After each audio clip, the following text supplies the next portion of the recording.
So you're interviewing me. This was a bit of a coincidence. Yeah. But it's Friday night and it's like 11:15. Jane's out for a Christmas do, Christmas Oh. party for those. So I'm in on my own. So I thought I'd do a bit of radio. So my name's David Sangster, and I was diagnosed when I was 29. I'm now 36, just last week, and yeah, I've got 2 kids and a wife and a job still. So, You say that with great achievement. yeah, That's a big yeah. achievement. Yeah, I've not done my dopamine unfortunately, so that's kind of gone by the by, but still, I've still got my hair. You do still So have your hair? It's looking very glamorous yeah, this yeah, evening. I've still got my hair, so that's a good thing. Can you tell me a bit about your diagnosis, please? Yeah, I can. I was, like I said before, I went to the GP early 2011, but I've been suffering with the symptoms, I suppose, since, well, like most people say, as you get through the disease, you can look back and say it was years before, but my diagnosis came about by around 6 months of tests. The first being my GP, but the second visit to the GP, actually, the first one was ignored me. So I changed GP.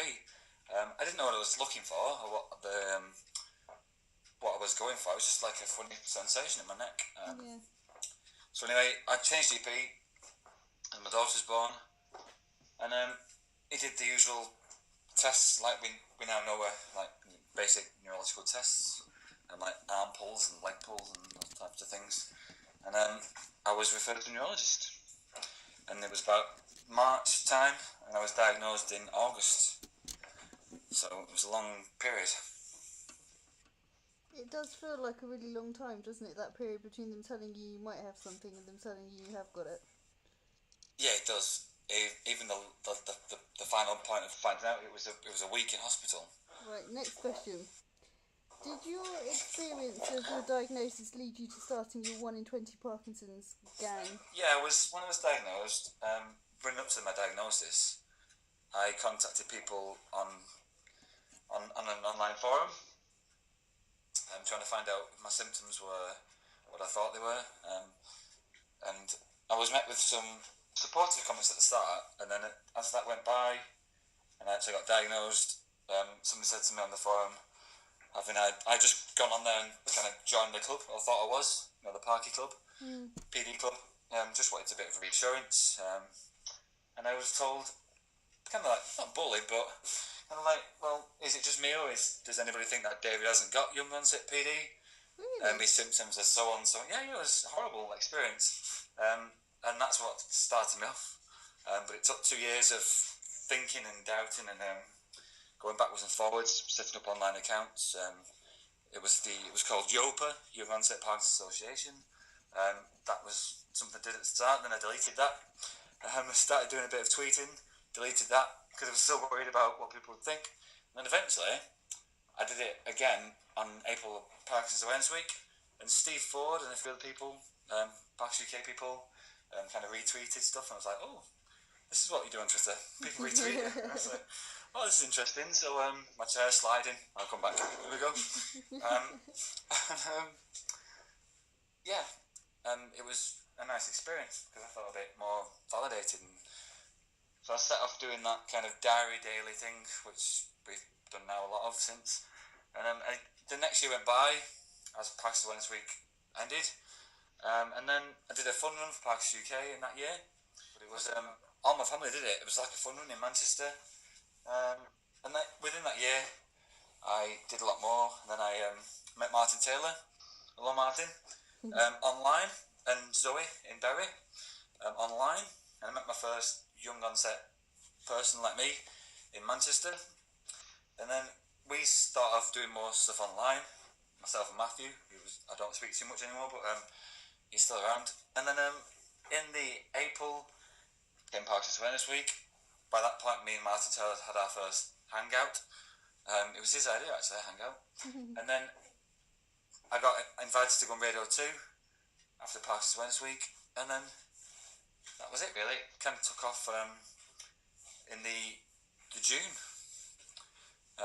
when I was invited to go on the show following Parkinson's Awareness Week, months later, and then I went from there really. So it was a bit of a crazy period, but that many people got in touch with me and kind of supported me on Twitter. I just didn't know what to do with it, so I set up the 1 in 20 hashtag, and then all these crazy people like you, Rob Jakes and Thomas Gisby, who now count as really good friends, having just been to Thomas Gisby's wedding. So yeah, it brought people out of their shells, really. It kind of switched people on to being advocates like what we now know to be as me and you. And Well, that's the so thing. yeah, it did lead to my chance to get back to the original point. It did lead to my setting of the 1 in 20, but it just felt like something I should do. But I'm glad I did it, because it's no good being on your own and kind of hiding away, because it's a miserable experience, isn't it? Surely. It's true.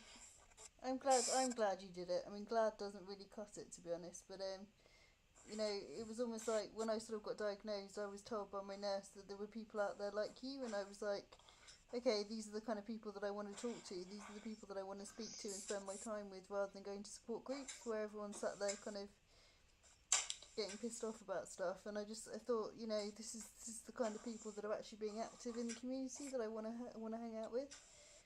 And the minute I started talking to you, I was like, yeah, this guy's awesome. This guy's awesome. I want to be like him. I want to be like him when I grow up. Yeah, well, yeah, it's good. It's not good, isn't it? But thanks for that. It's really nice.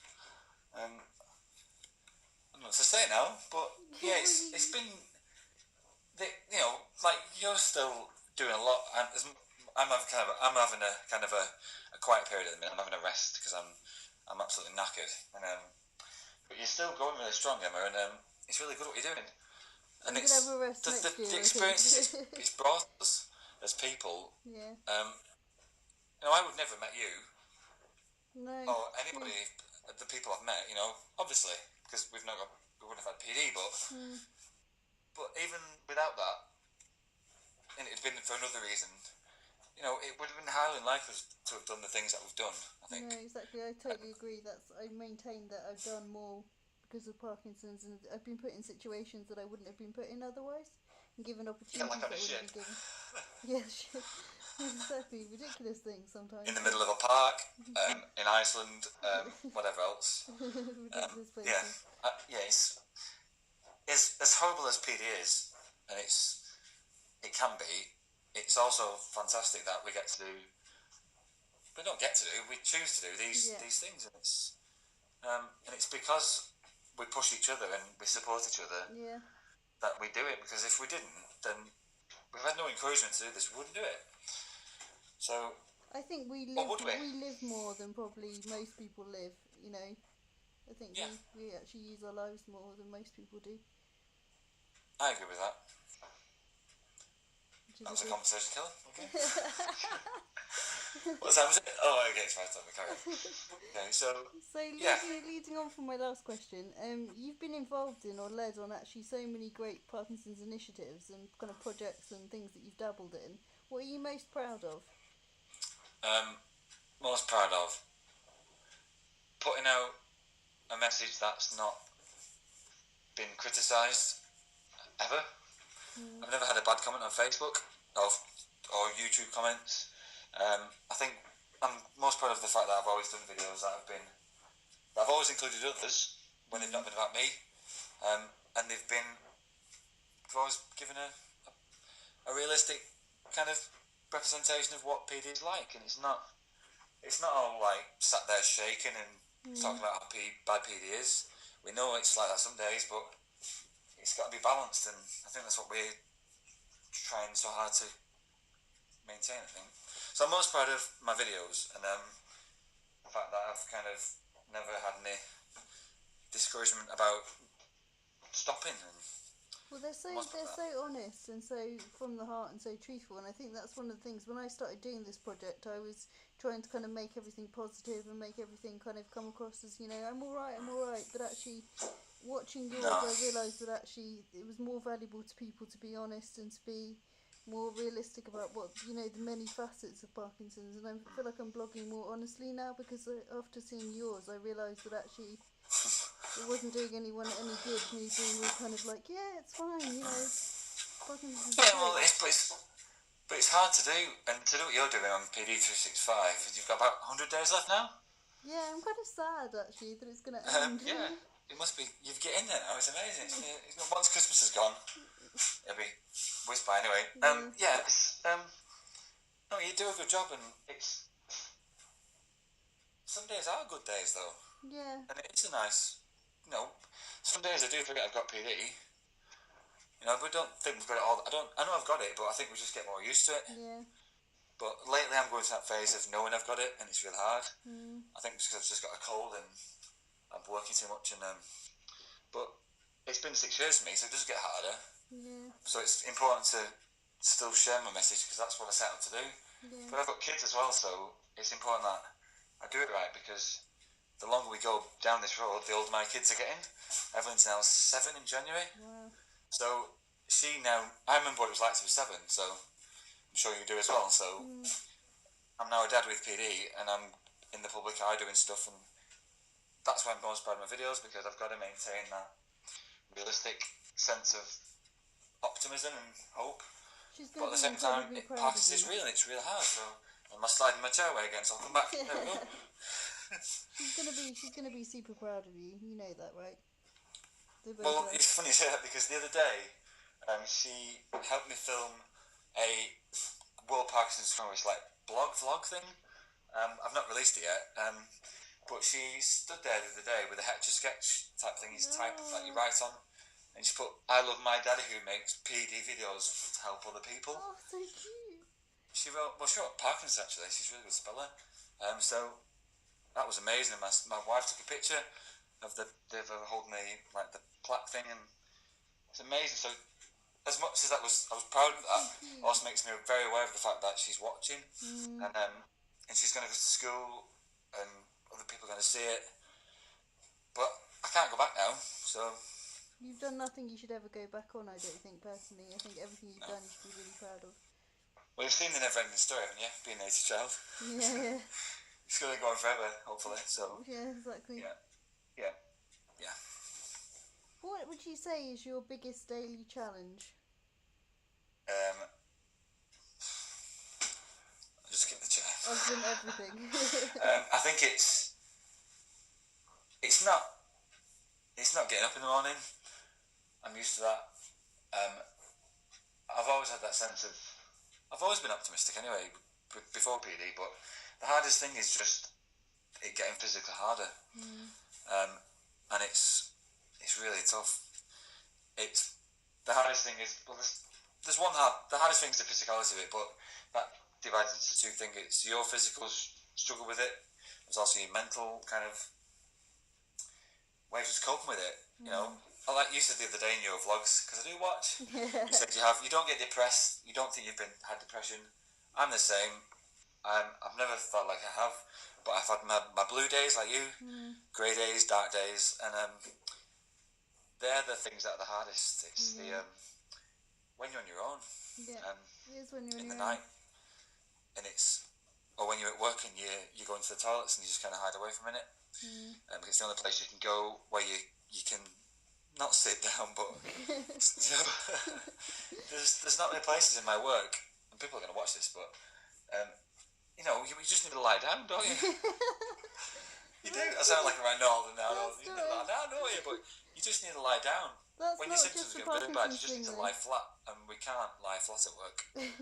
So you might be able to do that Parks UK when you're in there on a Wednesday, but I can't do that at my work. In the middle of reception with all the sixth formers. So yeah, it's coping with the physical strain of it when you're out doing things like normal people do. The PD rich, the dopamine rich, the PD free people. When you're trying to fit in, it's really hard. It is exhausting. It is exhausting, yeah. Just being normal is exhausting. Because we look normal most of the day. Well, I hope I do anyway.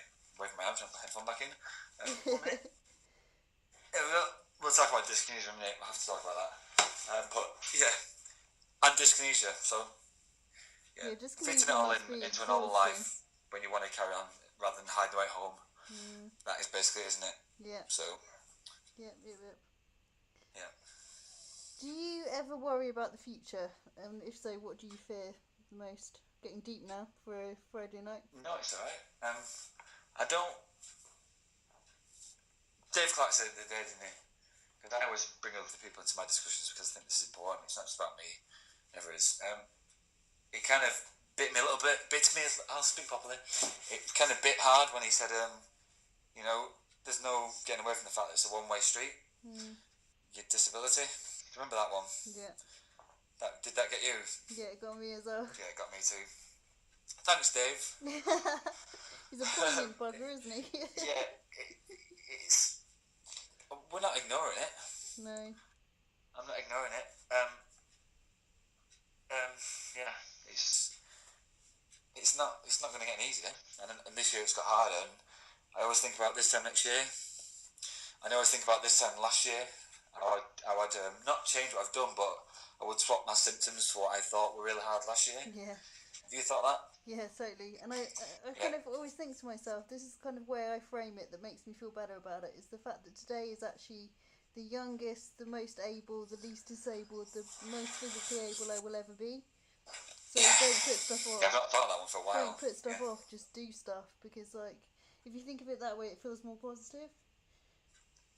Yeah, I think unconsciously, not in any sense of denial, but I think I unconsciously just carry on with the fact that today is probably the best day and tomorrow won't be because I'll have that little bit less dopamine. But like Dave said, we're on a one-way street anyway, so... Yeah, exactly. We're just going down it on a bit of a slide, aren't we? Yeah, but it's like I said, it kind of gives you more...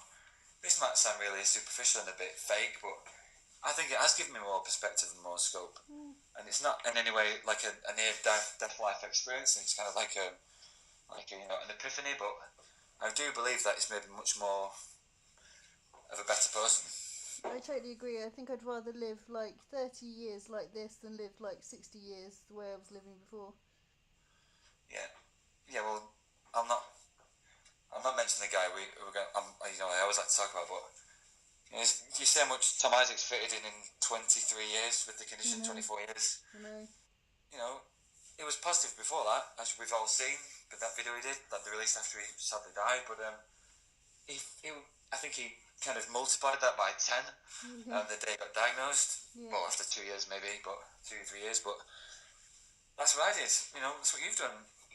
We're not straight out of the box. You know, I've been diagnosed. I'm happy. I'm gonna fight this thing. But after a bit of time, you do kind of get on with it. It's like rocket fuel, isn't it? A little bit. It kind of just puts a rocket up your bum, and you think, well, actually, I need to get on with it because it's either eat or be eaten. If I let it win, then that's me letting it win. You know, it's like. Yeah. Well, at the end of the day, it's like we've got the bodies of a 30-somethings, but clearly it's kind of having a good go at us, PD, as you all know. But inside our brains, inside our minds, regardless of the dopamine, it's my desire to continue. And I'm 36. I'm built this way to believe that I've got to keep working, and I want to work, and I want to do the things that everybody else wants to do at 36. So it's not in any way changed that. And I think that's why we're such a problem to neurologists, because totally. because it's like we don't fit that box, if there's one, because they don't have to deal with many people like us ever so often. We kind of expect that it's our given right to be able to continue working and to do well at work and to have families. Yeah. But they're not going to tell us that we can't continue and we should slow down. Well, they could try, but it'd be hilarious. They do try. Well, they do try. I always get my letters back after I see my neurologist. I'll not tell you what his name is. It's hilarious. I'll tell you after it. My letters are always quite funny as well. They're like, Emma continues to do this, and this, and it's like she's living a nightmare. But when it's bad, it's horrible for her. I almost got like a retirement letter last year. It's like, what? I always when I get home and you get your letter like 2-3 days later, it's like, I didn't say that. No, it's like they're trying to like write you off almost. Mine's always we've suggested that Emma slow down slightly. Yeah. Or she's slowing down. She's finding it really hard. Or they'll list like 10 things that I'm doing and kind of almost it's like hint. Yeah, like Stop. ships and videoing every day. Yeah, commuting, staying up too late. Yeah, but Yeah, we're like the epitome of that this evening, aren't we? We're both just like knocking around at like not anywhere near bed. What, about 11:30? it's well, my wife's side up, so and I'm up anyway. It is what it is, isn't it? So what can we say? It's not Are we like still we'd be online? We're sleeping still online. anyway. How many listeners we got? Oh, we've got quite a few listeners. Anyway, Just listening to us waffle on. we are waffling on, but that's the fun bit, isn't it? Yeah. What do you want to ask me next, Emma? Final question. Oh. Okay. What piece of advice would you give someone who's newly diagnosed? Good one. The obvious one is to say get online, but they will do it anyway. You'll click and compare, as I said the other day. You'll look to see what people look like. When I was diagnosed, I looked up Michael J. Fox, like you did. And you go on YouTube and you kind of click and compare and look at what people might be looking like after 2-3 years. I would say when you're diagnosed, you're going to do that anyway, so I'm not going to say stop, but look deeper than that and think, what are other people, like, and what are they doing after they're diagnosed? Yeah. The only way to find out is to seek information and research, get online, look on Parkinson UK, look elsewhere, not just on the UK sites, and find out information about what you can do about it, not what it's going to be like, because they can't tell you that, because they're just the organisations that have definitely got PD. They're not going to tell you what's going to happen.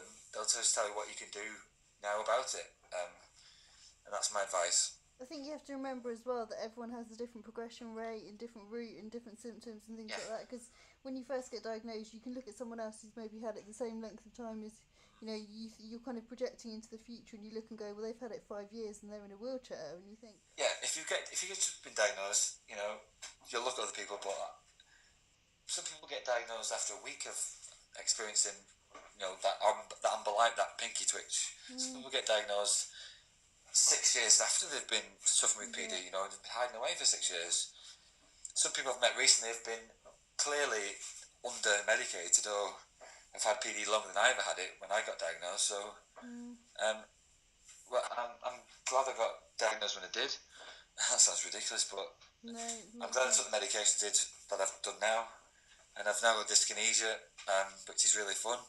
But like your neck and my dyskinesia, they're not because of PD, because of things that aren't even anything to do with PD. Mine's are drugs. Well. Yeah. Yours isn't anything to do with PD at all. So mine might be medication related, perhaps. It could be dystonia from medication. But so what? Doesn't matter, does it? I get to look at floors more often and people's shoes. Yay! Yeah. If I take my socks, if I take my shoes and put some fluffy socks on, I can polish the floors as I go around now in your house. So, but yeah, dyskinesia is no fun. But again, people worry about getting dyskinesia after they've been diagnosed because they've taken Cinemet. But that's a whole other discussion. But yeah, it is what it is. And thanks, Emma. Thanks, David. Take care. Bye, listeners. Bye. Bye, listeners. You're still there. Bye.